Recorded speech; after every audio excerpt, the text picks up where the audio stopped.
लेबनानी जंगजू तंजीम Hezbollah ने Israel में तबाही मचा दी। हिजबुल्लाह ने शुमाली मकबूजा फ़लस्तीन में मज़ीद सेहूनी अहदाफ पर तबाहकुन हमले किए। हिजबुल्लाह इसराइल के बयास बलीदा फ़ौजी अड्डे पर हमला करके उसे तबाह कर दिया। हिजबुल्लाह के हमले में कई इसराइली फ़ौजी हलाक और ज़ख्मी हुए, जबकि फ़ौजी अड्डे पर मौजूद इसराइली तनसीबात को भी नुकसान पहुंचा। इससे पहले हिजबुल्लाह ने इसराइली फ़ौज की एक बैरक के इर्द गिर्द नस्ब सेहूनी हुकूमत के जासूसी आलात को निशाना बनाकर तबाह कर दिया था। हिजबुल्लाह की जानिब से जारी एक बयान में कहा गया कि हिजबुल्लाह की जानिब से अंजाम पाने वाली एक कार्रवाई के दौरान इसराइल की दवीफ छावनी के इर्द गिर्द नस्ब जासूसी के आलात को ड्रोन तैयारों के जरिए तबाह कर दिया गया। बयान में कहा गया कि सेहूनी हुकूमत ने जासूसी के ये जदीद तरीन आलात एक ट्रेन में नस्ब कर रखे थे, जिनका पता लगाने के बाद उन्हें कामयाबी से निशाना बनाया गया। नाज़रीन, इससे कबल हिजबुल्लाह ने कहा था कि इसने इसराइल की रामिया बेस में नस्ब इसराइली जासूसी आलात को निशाना बनाकर तबाह किया था। हिजबुल्लाह ने नतुआ कस्बे में वाक़ई कई इसराइली इमारतों को भी निशाना बनाया है, जहां सेहूनी फ़ौजी लबनान पर हमले की मनसूबाबंदी में मसरूफ़ थे। हिजबुल्लाह के तबाहकुन हमले में कई इसराइली फ़ौजी हलाक और ज़ख्मी हुए, जबकि सेहूनी फ़ौज को भारी माली नुकसान भी उठाना पड़ा। जबकि दूसरी जानिब हिजबुल्लाह के मिसाइल हमले के बाद सेहूनी हुकूमत के सबसे बड़े जासूसी और इंटेलिजेंस मराकिज़ में से एक बंद होने के दहाने पर है।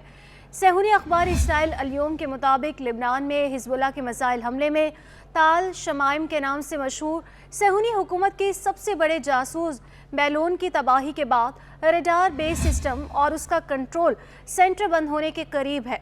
इस अखबार के मुताबिक सेहूनी हुकूमत की वजारत जंग और फ़ौज इस अड्डे को बंद करने और इसके कंट्रोल और ऑपरेशन यूनिट को ख़त्म करने पर गौर कर रही है।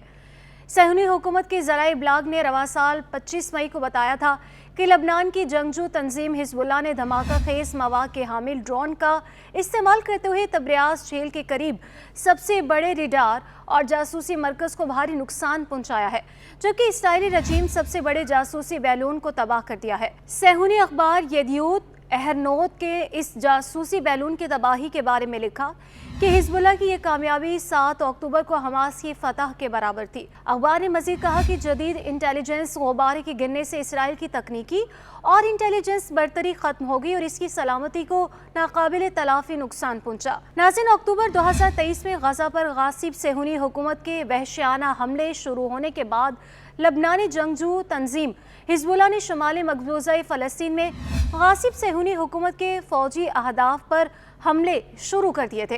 गजा के मजलूम अवाम और इस्तकामती फ़लस्तीनी महाज की हिमायत में हिजबुल्लाह के इन हमलों का मकसद गजा पर सेहूनी हुकूमत का फ़ौजी दबाव कम करना था और हिजबुल्लाह अपने इस मकसद में बहुत हद तक कामयाब रही, क्योंकि इसने अब तक सेहूनी फ़ौज के एक बड़े हिस्से को शुमाली महाज पर मसरूफ़ कर रखा है।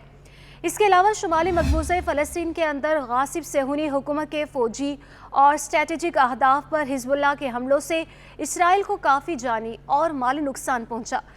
इसी के साथ हिजबुल्लाह के हमलों के नतीजे में शुमाली मकबूजा फ़लस्तीन की बहुत सी गैर कानूनी सेहूनी कॉलोनियों भी खाली हो गई हैं। खुद सेहूनी मीडिया ने बारहा एतराफ़ किया है कि शुमाली मकबूजा फ़लस्तीन पर हिजबुल्लाह के हमलों के नतीजे में सेहूनी फ़ौज को संगीन नुकसान पहुंचा।